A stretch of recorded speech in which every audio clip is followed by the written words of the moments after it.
Hey. Hey.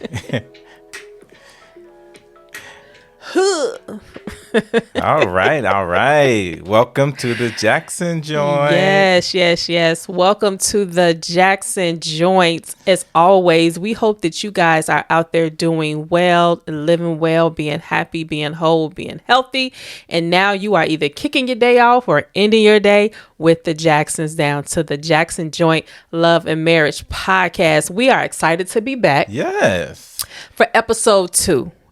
And we want to take a moment to just say thank you to all of you who watched episode 1. Yes. We had a lot of fun, making that episode, just going back down memory lane, our story, and just some things that we haven't even thought about in years. So that was a fun, interesting episode to make. What else? Let's see, some more housekeeping. How you doing? I'm doing good. I'm doing real good. How was your day? No complaints. Busy, but it was good. How was yours? It was good. Same, busy. Yeah. But, we here. But we here. We here down to the Jackson Joint, so all is well. All is well. So again, thank you guys once again for pulling up. And I'm excited to get into today's topic. Yeah, me too. I am. Right. Because, if you watch the first episode, we kind of took you on a journey through, how we met and just our journey to relationship, from friendship to relationship, then to marriage. And so we want to just spend some time in this episode, just kind of breaking down some things that we've learned throughout our tenure. Yes, our tenure. Throughout our tenure in we can marriage. say that. We got marriage tenure. We do. We 15 years We into do. this I mean, thing, we deep in these marriage streets. Okay.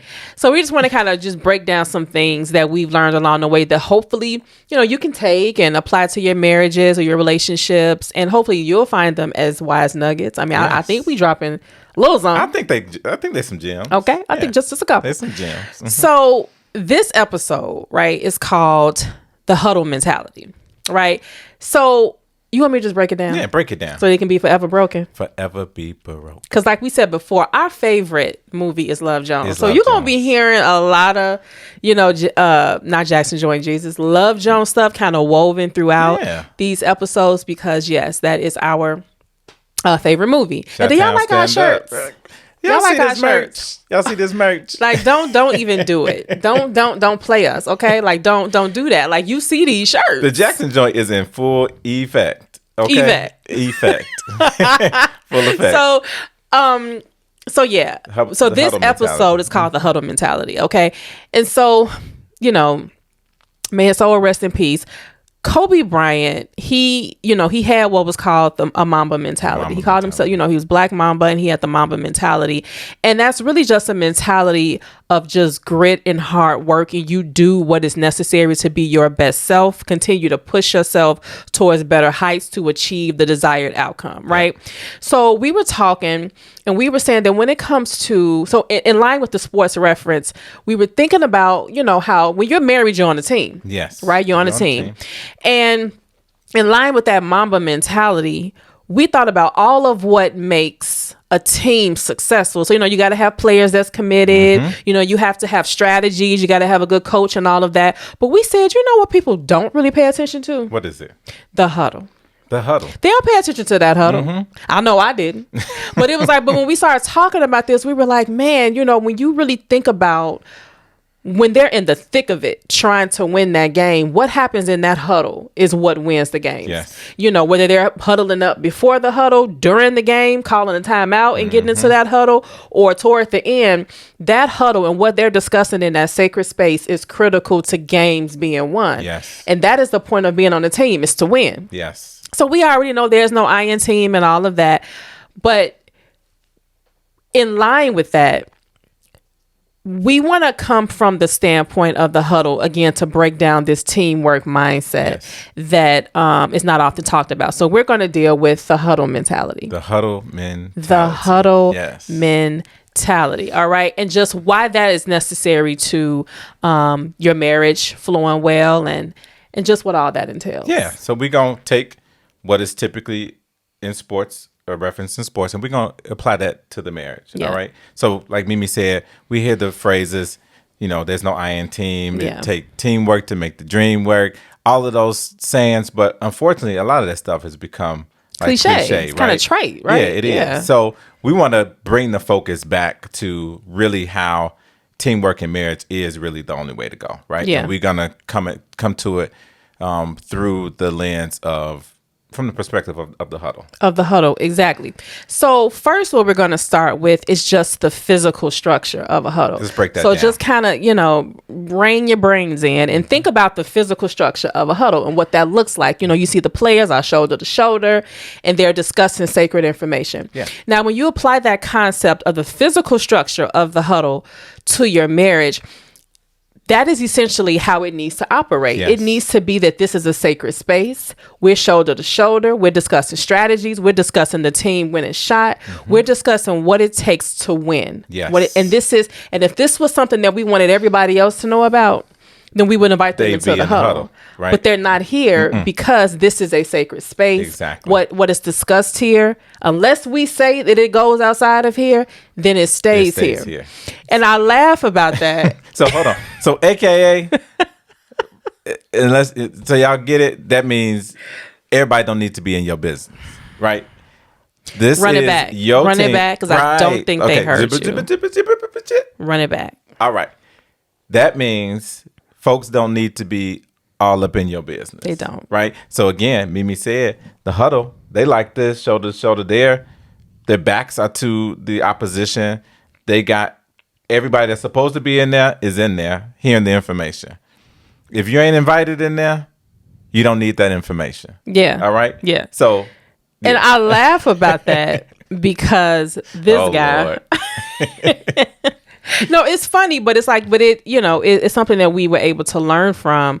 I grew up in that typical Black household, what's discussed here or what happens here, what happens in this house stays in this house. Right. So that's just kind of always been my mantra.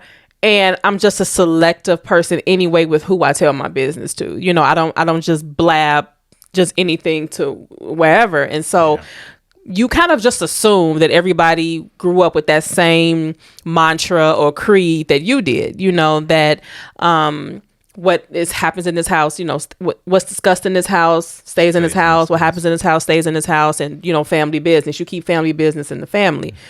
And it's just a way, I just looked at it as a way of protection. And so coming into our marriage, that's just not necessarily how this guy functioned. I did things a little bit different. He did it a little bit different. And so it made for some heated fellowship at times, a couple challenges in the earlier years of our marriage, just because there just wasn't that, we weren't on the same page with what we discuss, where it needs to remain. Right. And so just to elaborate a little bit on that more, I grew up a little bit different, right? Mm-hmm. So, I'm part of a large family. I'm the youngest of 12, right? So, and we were the first family of the church. So our lives were kind of public, right? Mm-hmm. It wasn't a lot of like secrets, and so we didn't really grow up with that whole, what talked about here stays here. You don't tell anybody our business. That's just not really how we grew up. We didn't just tell anybody. It was just, we felt like there was a level of trust that you just have inherently with your siblings or your close friends that, may not have had the same level of boundaries, as a family that grows up like, hey, if they ain't in this house, they'll need to know about it. So it was just really just products of different upbringing that really fed to the dynamic, at the time. So that was something that, to Mimi's point, caused some, early challenges, but it was really a growth point for us. Yeah. And it was great. We understood through those tests or those heated fellowships, as she called them, that, I was able to get a different perspective. I was able to hear her out, say, you know what, that's not really how I do things. I don't really feel comfortable with my business being shared. It's not just my business, it's our business. And that was really a key learning point for me. And we've really grown beyond that. Oh, yeah, absolutely. And like you said, I mean, it was just a matter of differences, and just needing to settle itself out because, it's different when you're just kind of operating as friends. And it may have been something that I even noticed about you when we were just friends, but I wasn't looking at it through the same lens because you're not telling my business. So you ain't care. So you just on the receiving end of I mean, I'm like, you just blab away. Right? You ain't telling my business, But I think that a greater reason why that used to be an issue for me was because everything is about context. And so if you're going to share something with somebody and they only really have your point of view, or they don't know how to apply what you're telling them to the context of the marriage, then it's going to be, they have such a short-sighted view and vantage point of what actually even took place. And again, that's why that physical structure of the huddle is so key in this point, because again, when we're in this space together, we both know all of the contents and the context and everything that's transpiring, and we don't have the outside noise. Right. We don't have anybody else that we're trying to run this by. Now, I don't want to get into point number 2 because there are times when that's necessary. Yes. However, the overarching point still being that just like that physical huddle in the game is a protected and sacred space that's drowning out the noise and that's keeping the opponents out, you have to look at your marriage in that same way, that it is a space worthy of protection. Yes. And worthy of respect and worthy of, again, just that sense of protection, keeping the outside noise and the opponents out and the sacred stuff in. Exactly. Right. Oh, you said it perfectly. All right. You want to take number? So we're going to hit this point number 2. Yeah. All right. So another key aspect of the huddle is you have to have a good coaching staff, right? Yes. A good coaching staff. Yes. So we're going to talk about our head coach. Being believers is God, right? He is the head coach. He's the one that's ultimately giving the primary direction, the primary instruction, right? But it's not God alone, right? Because there are times when it's necessary to have voices from, the assistant coaches in the sports reference. And those assistant coaches can be your spiritual leader. It can be trusted confidants that, we both agree are, those individuals that we trust with information, and that we trust their feedback, their guidance, their insight, right? And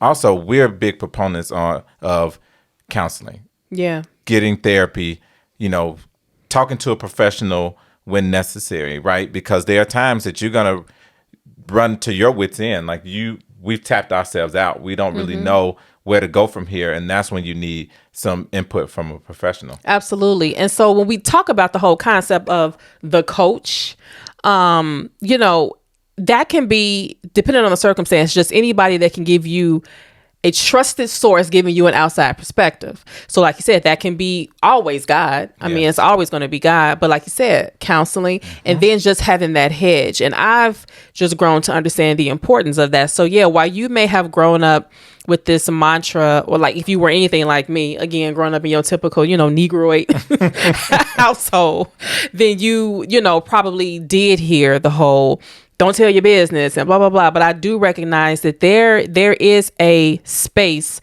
and a very necessary space, that trusted individuals in your life need to take up. Yes. Right? You need to have a sisterly and a brotherly hedge. You need someone who can be and provide that outside perspective when you just can't see clearly anymore. And that's one of the benefits of the coach, right? In the game is that they have a vantage point that you don't have. They have an awareness that you don't have. Because you're in it. You're emotionally invested in it. You're in this thing. So sometimes that can rob you of insight and perspective that is necessary to winning. Yes. And so that's why having the combination of God and therapy if necessary, and again, just that trusted, emphasis on the word trusted. Hedge around your marriage, where you can say, hey, this XYZ is happening. Help me to see if I'm looking at this right. Because I do think because I don't want to mess up the scripture, but what is it like let me stop. I'm about to, get down into the scripture, and I don't want to be like, she ain't even use that right. So I don't even, but I know I was going to use it right, but I just don't even want to get, I ain't even going to go there. But the point is, you want to have that trusted source of people, those trusted source of people around you who can, again, provide that wisdom, provide that insight, and essentially provide correction. Course correction. Yes, that's so important because, I love what you said about, them having that vantage point, right? When you're in it, you can't always see clearly. And, really that's why I just love, God in this, because he has that perspective where he can see the things that are coming that we can't. Mm-hmm. That's why, it's so important that we, spend time in prayer. Yes. Spend time reading in the word so that we can get that download, get that direction, that heads up, so that as we're making a move, he sees a pitfall that he's saying, go another way. Right. And that's essentially, again, back to the sports reference, the coach is able to do that because when the players are in it, they can't see necessarily how the defense is strategizing to oppose them, and he can see, and that's when he'll call that timeout and say, hey, be mindful of this, be watchful of this, so that they can be successful. So having that strong coaching staff is important. and I think that even speaks to humility that you have to have as a spouse, because again, if we're on the same team and the goal is to win, then when you win, I win, when I, and vice versa. Yes. So when I'm able to operate from a humble place in marriage, then that is to say, you know what, I don't have all the answers. So exactly. I do need to seek an outside source because I don't have all the answers. And maybe there is a possibility that I'm the one that's potentially derailing us in this situation and circumstance. So if I'm always standing in a place of humility, then I'm primed to win. We're primed to win if we both are approaching this union with the mindset that I'm here to humbly serve this union. Yes. And in humility means being willing to acknowledge your human error and say, you know what, I'm flawed. Yes. I don't have it all together. And so again, just in making that adjacent point to the original point about, keeping the space sacred, you still have to, along with that, understand that there is room and there is a necessity to extend to those individuals or individual who can be that sense of light for you in the season that they need to be that in. When they're needed. When they're needed. Absolutely. Yep. All right. You're going to hit point number 3? I'm going to go ahead and do that. This is a big one. So as we know in huddles, they're communicating, right? And so communicating is a lot of different things. That's problem solving is a form of communication. That's strategizing. They're even celebrating one another. Mm-hmm. And we hear that all the time. You got to have communication in relationships. You got to have communication. And it is true, but I don't think that we often break down what all of what is entailed and housed in communication. Because it's more than just talking, but it's listening. Yes. You have to be a willing listener to be able to say that I'm an effective communicator. Because just because I'm talking does not mean that I'm communicating. Say that one more time for the people in the back, all the way in the back. Way in the back. Just because I'm talking does not mean that I'm really communicating anything. So then that means, as a part of growing my marriage, I have to be introspective at all times. Yes. Because I have to even know what it is that I'm trying to communicate to you, both good and bad. Because again, good communication is communication. Yes. We always think that communication means when I'm coming to you about an issue, when I'm arguing, when I'm talking to you about something I don't like. But communication literally means I'm inviting you into my mind and my thoughts about a thing. Yes. So that whether that's communicating about what I want to eat, or if that's communicating to you about something that you do that I don't like, or if that's communicating to you about some new idea that I had, for our marriage or our family, communication simply means I am in touch with myself on this given subject, and I'm wanting to share that with you so that we can converse, so that we can apply this, and then the moment is bettered as a result of it, or we're better, or whatever it may be that we're trying to accomplish. And then on the flip side of that, like I said, you have to be an active and willing listener. Active listener. You know what I mean? Yes. You have to be an active and willing listener. And not listening to respond, but really listening to get it. Mm-hmm. And that's something, that I had to, come around to, because, I was a fiery little something, I was a tinge fiery. And so, I mean, y'all, whole conversation, we talking. And when I get to sharing my point, because I'm like, oh, you could just sit in her body language. Like, I'm gonna light him up. She's just calculating what that next comeback is gonna be, and I'm gonna light him up. Everything that I just said, because it ain't really about what I'm saying. It's just about her getting her point across. Yep. But that wasn't really yielding productive results in conversation. No, right? No. And that's when you know that you're not coming to a conversation to resolve. You're just coming to a conversation to be heard. Yeah. And so again, that communication piece has so many layers to it, because again, it requires introspection, it requires maturity, it requires the desire to resolve. Yes. So that's what I'm saying.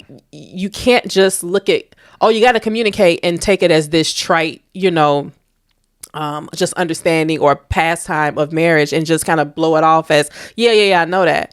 It's so dynamic. Yes. It's so many different dimensions to what will make you a good and effective communicator. And like I said, without that introspection, without that maturity, without that desire for resolution, because sometimes you can think you want resolution, but your mindset of resolution may be, I won. Exactly. It might be, I got my point across. What is the goal here? Right. But I have to, again, back to that humility piece, I have to be so humble in how I serve this union that it's like, you know what?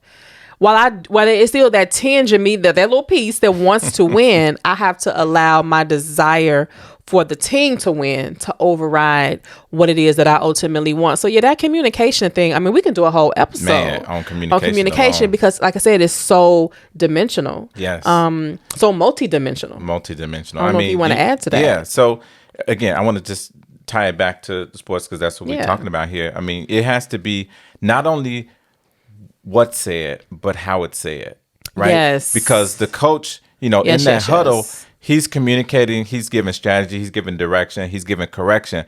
But if he is like yelling at a particular player or like bawling them out in front of everybody, that may not be received well by that player in that moment, right? So tying that back to relationships, you have to be mindful of how you speak to each other, because certain tones, all they do is create defenses right off the bat. So you're gonna lose the battle. You're not gonna be effective in that communication moment because of how the conversation even started off. Mm-hmm. And you learn that as you matriculate through your relationship, right? You learn that my spouse, if you're intentional.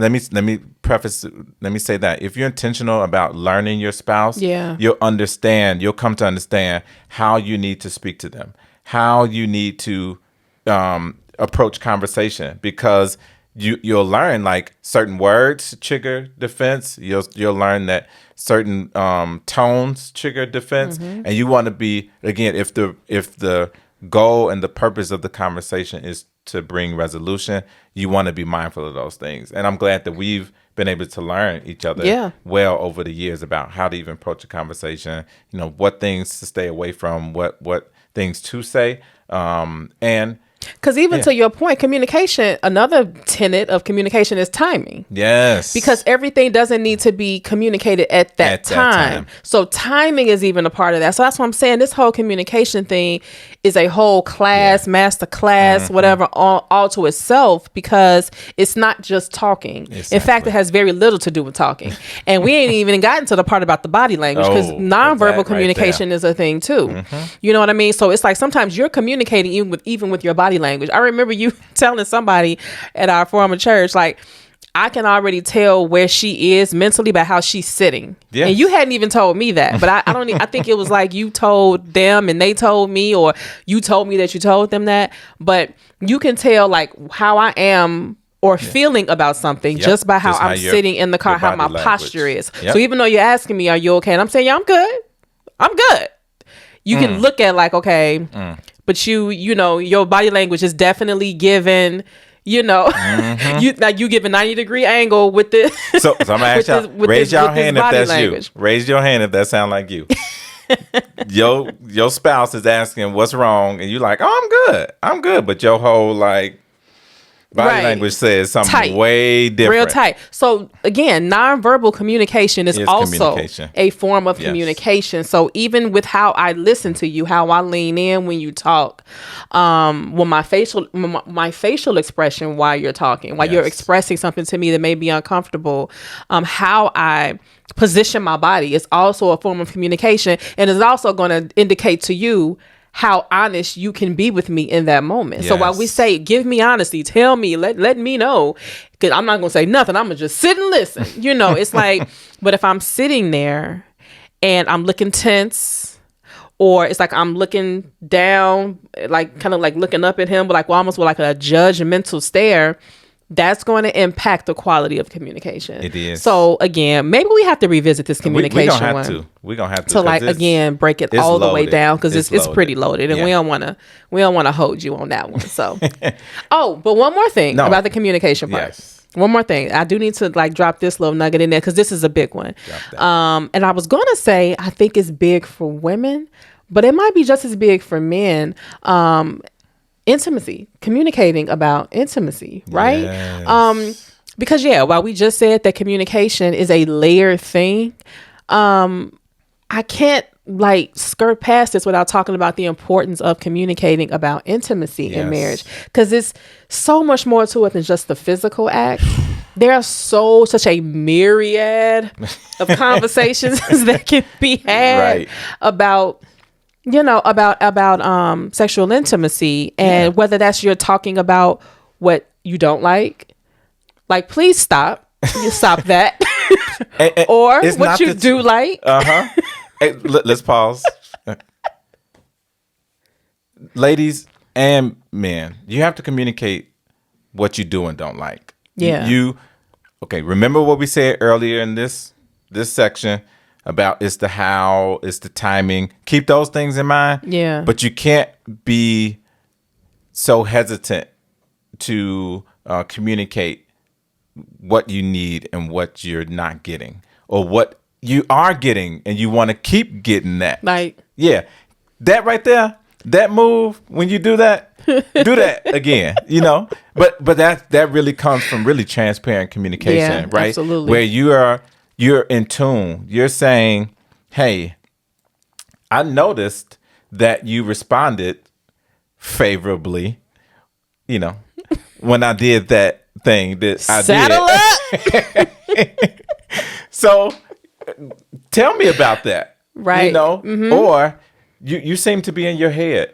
I wasn't getting your energy, and what was going on with that. And that is an opportunity to speak up and be like, that what you were doing was like, like it just wasn't giving what it needed to give, or it's not giving what it used to give, because that's another thing you got to communicate about. It's not giving what it used to give. So sometimes, again, and there's no time limit on this, and everybody is different, but things change. Mm-hmm. What you like changes, what you desire changes, and your mate won't know that unless you being honest and communicating about that. Yes. So we're going to just kind of stick a pin in that one, because we're going to deal with that a lot deeper in future episodes. So that's.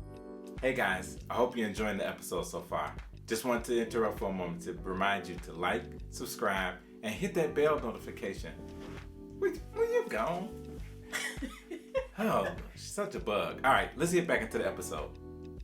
Oh, you got to follow us. All right. Go to so we hit communication. Yes. All right, we're going to go to this next one. It's called Take One for the Team. Yeah. Taking one for the team. No ego. No ego zone. Yeah. Your marriage, your relationship is a no ego zone, right? Mm-hmm. And what do we mean by that? There are times when, as you go through your marriage, you're going to have to adjust as things go along, right? There may be times that what you typically do, in terms of your day-to-day contribution to the household or whatever, you may need to jump in and take on some of the responsibilities of your spouse, for a season or for a period of time because the season calls for it, right? You cannot be so stuck on what this, I only do this, or I've only done this when this season is calling for you to do more. Yeah. And you have to be willing to say, hey, my spouse needs this, or for the betterment of our family, I need to step up and do this. It may require me, later nights or earlier mornings or longer days, but I'm willing to do that because it's all, at the end of the day, contributing to the team winning. Yeah, and like you said, it's a no ego zone, right? And so that right there is a loaded statement because there's a lot of opportunities where that ego wants to take over. And so there's going to be, because again, it comes back to that humility part. It's like, okay, when I could choose to operate in pride and operate in my ego, I'm choosing to put the team, my marriage, above what it is that I want. And we have to even consider the different ways that can even play out. Yeah. So let's just take in public, for example. Let's just say if your spouse does something that, pisses you off to the hilt. And it's like, and all you thinking is, I could shut you down right in front of all these people. And and crush your soul. Just crush it down like a Jolly Rancher. But it's like, why Jolly Rancher? I don't know, because it's just, I don't know. It's just what came to mind. Okay, but crush it down. Yes. Okay, like a Jolly Rancher. What would that benefit? Exactly. And I've seen stuff like that happen, and it's so cringy. Yes. And what that tells me is that your need to be right, that person's need to be right, their pride in that moment was bigger than, again, protecting the sanctity of their marriage, protecting not necessarily the image of their marriage, but just protecting essentially their spouse. Yes. At that moment, being right, being heard, being seen, and proving something to all these other people mattered more to me than protecting this space. Yes. Now, I can light you up when we get in the car. That's different. I can light you up when we get in the car. It's just us, right? But it's like, just don't do that. And sometimes it might not even be a matter of fronting them off because you're angry. It could be because maybe they're telling a story and they're just kind of being a little colorful with the details. And it's like, you thinking that's not how that went. PhD. That is not how that went. Like, when did you get all these little degrees? Like, okay. And you sit up and thinking like, he is, oh my God. Just reserve it for the car. Just reserve, like, exactly. Babe, why were you lying like that? Like, like you were embellishing like something. You were just getting a little colorful with the details, and I don't know about these degrees. You know what I mean? So that's just one example of it. But again, it is a no ego zone. We do whatever is necessary to protect, again, the forward movement of our marriage. And I don't know too many spaces where ego wins, where ego wins games, where egos wins the moment. It just it makes it inflates you. And we already know there's no you or no I in team, and so it's an us, man. So because I'm just reminded, for those of you that saw the Last Dance series that came on, chronicling the Chicago Bulls championship run. If you haven't watched it, I recommend it. It's a great documentary. Yeah. But one of the points on there that really stands out, as we're talking about this, is it was a situation where Pippen had become the go-to person when Jordan had taken his time away from the team. So he thought that the play should be drawn up for him, but Phil Jackson actually drew the play up for Tony Kukoc instead. Okay. And Pippen had a whole temper tantrum and all of that because he felt like finally Jordan is out the picture. It is now my time to shine. I was always, Robin to Jordan's Batman. So now he is feeling like Batman. But now in this situation, the coach wants to call a play for Tony Kukoc. And so he was pouting and stuff. But, being the coach, he called the play that he wanted. And it turns out Tony Kukoc hit the game-winning shot, and that was really a critical moment. And it was all for the better of the team. And Pippen didn't respond in the way that was best for the team because he was causing a disruption. So don't be that. Don't be Pippin in your relationship in this instance, right? Because there may be times when your spouse needs to step up, or they are the ones that are in the limelight right now, and you should not be looking at that as an L. Yeah, that's not. And that's kind of going into the next point about the audible. All right, so we're gonna hit right into calling audible. You want to take? No, that you can take, because I don't even know what that is. I'm gonna just flow with you. So calling an audible is, typically, it's done more in football. So I know we've been talking about basketball more so, but football still relates the same. So an audible is, you've got a play established that you decided in the huddle. You're on the field. Okay.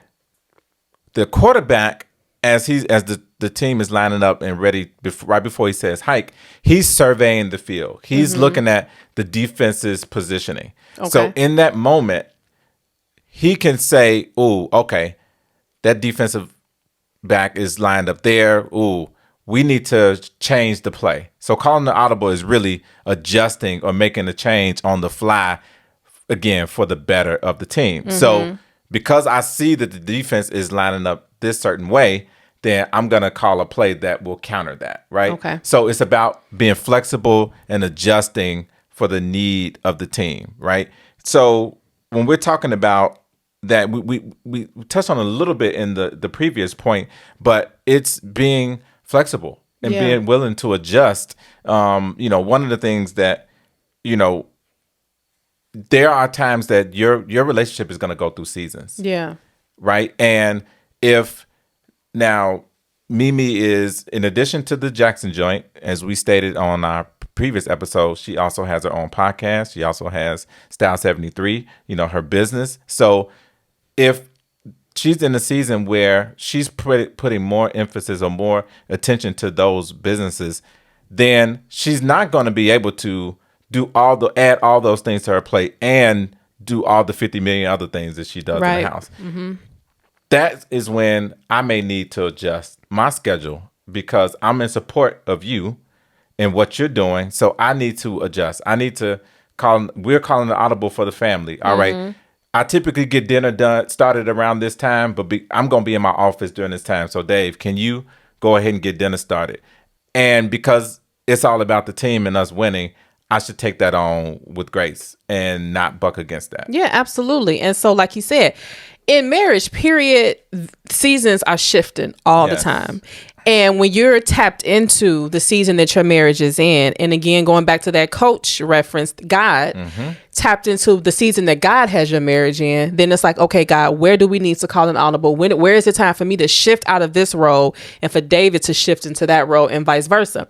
And an additional point to make in that is that you have to be willing to shift. Yes. And relinquish that role. Because sometimes when we get into a space, and I know this is how it was for me, when we get into a space where it's like, no, I'm the one the man needs. I got it. You know what I mean? Like, I can do it. Because either you got a superwoman, syndrome, or whatever it may be. So you feel like I can do this and this, and that is I'm not flowing with the audible. I'm not flowing with what the season is. If I'm sitting up here saying, no, I'm going to do this and I'm going to do that. So now I don't get to just complain if I feel ran down and tired all of the time, or feel overly stressed, or I'm anxious all the time, or I'm just tired all the time, because I'm not taking a moment to tap into the season that we're in, receiving the help that's being sent by, again, my teammate, so that this thing can rotate on the right axis.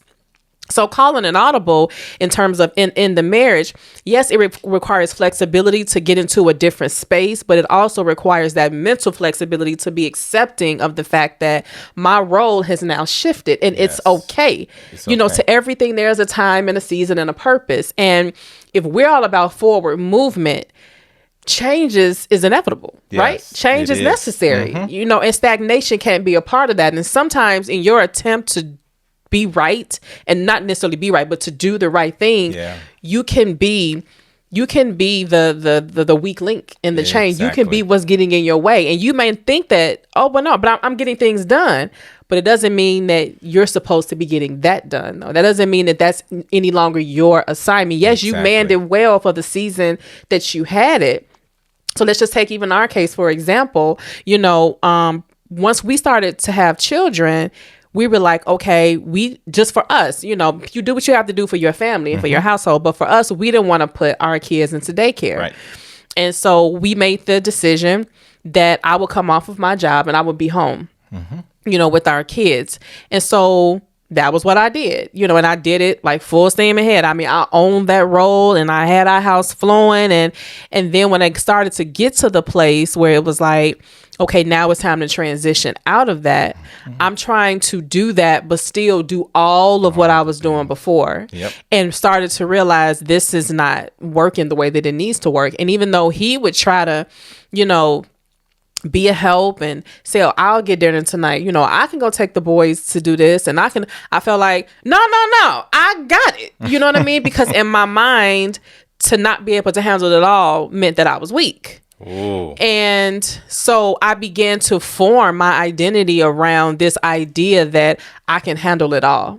And the reality is that I couldn't, because, and that's a hard pill to swallow when you feel like, no, I don't fail at nothing I do. You know what I mean? So, and when that's your perception of yourself, which is problematic in and of itself, but that was where I was. It was just like, no, I got it. You know, and so I didn't even know how to allow my teammate / husband to really be the substitute that I needed, or to shift like I needed to, because I just felt like in some way my worth in this union was anchored, you know, to in some form or fashion to my ability to handle all of those things. Not entirely, but I'm saying a portion of my worth to me was rooted in how well I could perform those tasks.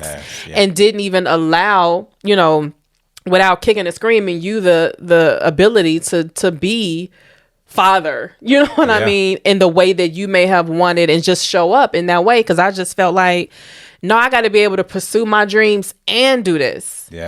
You know, and so then it's like, so again, you rob yourself of the ability to grow when you do that, and you really don't. But let me even in addition to that, I want to say this, you know, forgive yourself if that is your mentality, you know, because I mean, we're growing through, right? We're growing through, and nobody ever said that you come into a marriage having it all figured out, because again, you're constantly learning. Back to that whole point that I made earlier about things are seasonal. Even with this intimacy, things change over seasons. It's like, well, that is not the same as it used to be. I'm not the same as I used to be. So we have to allow ourselves to grow through each of these stages and recognize that everything that I began to become aware about myself is just an opportunity for growth. And not a pit stop at like self-loathing and breaking down, or like, oh my God, why am I like that? But just recognizing like, okay, you know what? That's problematic to this team winning. And I probably need to get a handle on that, because I don't want to be, again, the kink in the kink in the chain, the weak link in the chain that is hindering our forward movement. So yeah, I'm building. Yeah, we busting these dreams down. We knocking them out. You know, but at the same time, I'm still holding on to how things used to be all at the same time. So I can't fully be present in this new thing the way that I may need to be. So God definitely helped me through that over the years. But I just wanted to make that point that it's not just about shifting. You have to also, it's not just about being willing to shift in and of itself. You have to be willing to accept what comes with that shift, even if that means letting go a portion of what you anchored your identity in.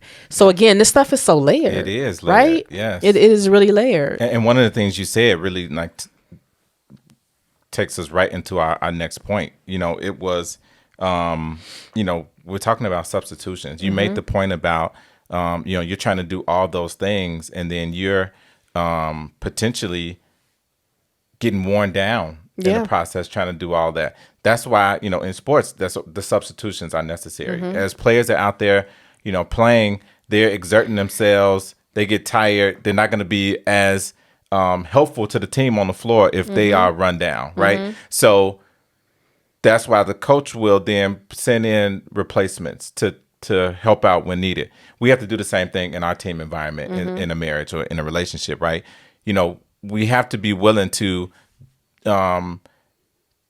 take that substitution, to your earlier point, but we also, the ones that are substituting, have to be ready to go in the game at the needed time, right? So I gave the example earlier of, you know, you know, because she's Mimi is the primary, you know, cook, take caretaker of the home, but I have to be willing to jump in and take on some of those things. Yeah. And so one of the points that I want to make is really we have to forsake gender roles. Yes.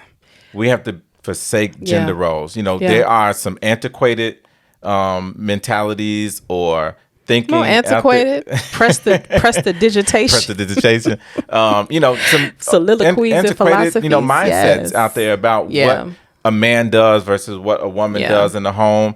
And some of those things, I mean, if that works for you in your household, hey, go with it. But you know, we're living in very different times right now. So, you know, a lot of those gender roles need to go out the window, in my opinion. I mean, if I'm available at 6:00 to start dinner, but you're not available because of something else you're doing, so I'm just supposed to sit there and just not get dinner started and us eat because I'm waiting for you to do it because that's usually what you do. My role. You know, and like, y'all know the ones, the men take out the garbage, the women are the ones that, you know, cook and clean and all that. But it's like, why is that the case? You have to do what works for you and your household, again, depending on the season. And even just to add, you know, I love that word adjacent. I'm going to use adjacent. You're going to use adjacent. As an adjacent to that point, because I love what you said. We have to also understand, and again, this is something that, you know, I've had to, again, grow through and learn, as I'm sure you have as well, is that who you are to this home, who I am to this home does not change because I ain't really gonna be taking out no garbage. Like, I'm just not. Like, it is 3 whole male beings in this home. Yeah, we got now, I mean, now I can't be a little, you know, a smear traditional about that, or, you know, like we going to the gas station. I'm not getting out pumping no gas. No. Like, we just not gonna do that. But however, I feel, this is just me, and I do feel like, you know, this is something that I've learned just over the years being in church, that there is a divine masculine assignment that you have to this home and a divine feminine assignment that I have to this home. And no amount of masculine task is going to defeminize me to the point of like my role in this home, because it's what I bring. You know what I mean? See where you going. You see where I'm going. You coming on the street with me. I'm like, you walking down the block with me. I'm walking down that block. Okay, so I'm not going to become defeminized because I'm operating in a space in a way that is necessary for this season in our home. Yes. Now, again, when it's an imbalance thing, or when it's something that is not seasonal and divinely ordained, then it may, you know what I mean, cause some things to come out of alignment. Yeah. But if I'm moving in alignment and I'm operating outside of my gender role, whatever that means, then as long as I'm in alignment, again, my role as wife and mother and feminine presence in this home is not going to be threatened, right? Just as yours won't, because you cook a meal. You know what I mean? You cook a meal, or you brush a head on one of our boys. You take them to the doctor's appointment. That's not going to emasculate your role in this home, because your assignment to this family is divinely ordered. Exactly. Specifically as the man, and specifically this family, you have a role that you're to play, and no amount of gender role, again, is going to remove you. No amount of you operating outside of a, you know, a natural or worldly subscribed gender role is going to maneuver you out of that role. There is a role that we play that is divinely set.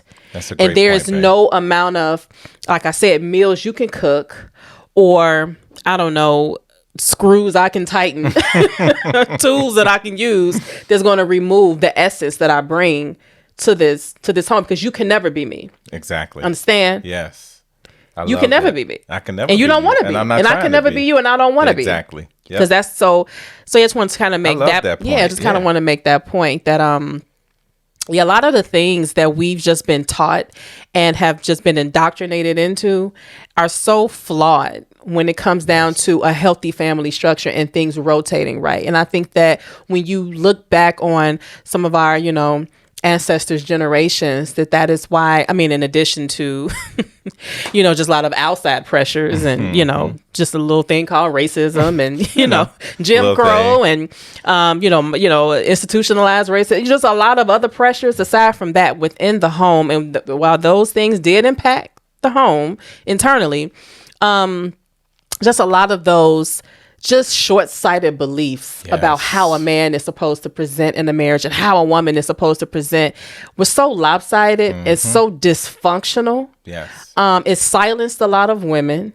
It gave women this false sense of super womanhood and strength that we should never have had to carry like a badge of honor. Like, my granny did it and I'm gonna do it, and it's like, but granny shouldn't have had to have done all of that. Yep. That shouldn't have been, Papa's position. You know what I mean? So a lot of that stuff was dysfunctional. Yeah. And we need to call it what it is. Mm-hmm. And it for women, it also created such a position of like just servitude at the forsaking of her own dreams and goals. Absolutely. Like, it became like women were confined to what they can contribute to the house, while they deep down inside had, aspirations of, doing bigger things or doing other things. I won't say bigger necessarily, but doing other things. But they put themselves on the back burner, for sake of, I'm supposed to be here to cook and clean, and it's just like, and it's I know women who experience that, and looking back now, they're like, man, I wish I had done more. Absolutely. And, your marriage should provide a space. I hope we're not going off topic. I mean, I hope y'all rolling with us. But your marriage should be a space where you have the room to imagine. Yes. Right? And essentially, and I'm sure the men too, because again, we cannot talk about the African-American family without talking about the external pressures that were and are still present. So we know that impacted the home as well. Yes. So we're acknowledging that. So that's implicit in what we're saying. But what I'm explicitly stating is that during those times, women did not have the room to imagine. Now, you had a lot of women who worked outside of the home during those times too. And I get when you got to just get food on the table, you ain't got time to be trying to imagine. But just for the sake of conversation, and what should be the goal, your marriage should provide you a space where you can, like I said, dream and imagine and think about, what are we supposed to build? What do I want to build? Because again, if the God that I serve, he gives us visions, he gives us dreams, and he gives us big thoughts, because marriage is just as much of a business partnership as it is, what is it, Eros love, as it is an erotic form of love. It's a business partnership as well. This is where we're coming together to produce. And not just reproducing kids, but to produce, to leave our imprint in the earth. And I can't do that if I don't have the space to imagine and then to execute. And so that is, again, why that team-mindedness is that huddle mentality, because we got to come back to the title. That huddle mentality is so important. It's like, I protect this space. I listen in to see what's going to help this space rotate right. And when we're rotating right and we're tapped into one another, we're tapped into the coach, guide, our hedge, counseling, whatever it may be, I'm giving my spouse the room to grow, the room to imagine, the room to become. Yes. And I just don't think any person, woman or man, can fully be fulfilled and leave this earth happy when they were not given the room to become. Yes. And as your teammate, I need to be pushing you. Yes. I need to be cheering you on from the sideline, right? I need to be those things that you've imagined. I should become the fuel behind and helping to push you to that. Right? Absolutely. And that's also teamwork, right? That we're in this together. I win when you win and vice versa, right? So, man, I love that. I love, that last point you made. Absolutely. We move as a unit. So like you said, I lose, we both lose. Yes. You win, I win. So there is no, we always focus on you. Now, unless that's the case, then we need to be having a conversation. But if we're tapped in, then we know, like, okay, we know this for this season, you're the focus. Yes. And then for the next season, I'm the focus. So again, just being willing to shift. Agree. And we mutually agree that that's the case. Yep, because we're going to mutually win. Yes. I love it. Yep. So we hit the have Huddle we reached Mentality. the end of our so that's just kind of like, I mean, I feel like we just kind of skim the surface because we ain't trying to have y'all down to the Jackson joint all day right, and all night. Yeah. But again, y'all, guys, we just wanted to talk about that huddle mentality because again, I'm not a big sports person, and so but David is, and so I don't even remember how, because we've had this conversation on another platform before. And we were just talking about being a team, and then we started talking about sports, and it was just like, man, but then the huddle just stuck out to me for some reason, and then we just built it from there and just talked about, wow, that huddle is so key. That huddle is so key to team. Can you imagine what the game would look like if they never came together as a unit at any point during the game, before the game, or after the game? Like, what would that look like? Right. So it would just look chaotic. It would really look chaotic. So again, we hope that, you guys are able to apply that huddle mentality to your homes, to your marriages. Take some of the things that we discussed here and go back to your, significant others and talk about it. And just talk about, hey, are we operating with a huddle mentality? Yes. Are we operating with a huddle mentality? So we hope y'all enjoyed it. Again, don't forget to like, subscribe, and hit that notification bell so that you can stay tuned with, stay abreast of all the things that we're going to be dropping in the future. Comment, please. Yes, we want to hear your comments. Yes. We love the comments that we've been getting so far. So please continue to send them. Send your questions. We love all of it. Absolutely. We absolutely love all of it. So again, as always, if you are listening in or watching, we thank you for pulling up to the Jackson joint. However it is that you choose to enjoy our content. Again, whether you listen in or watch, we thank you. We are more than appreciative, and we cannot wait to continue to take you out on this journey with us. And we go on this journey with you as well. And so until next time. Peace out.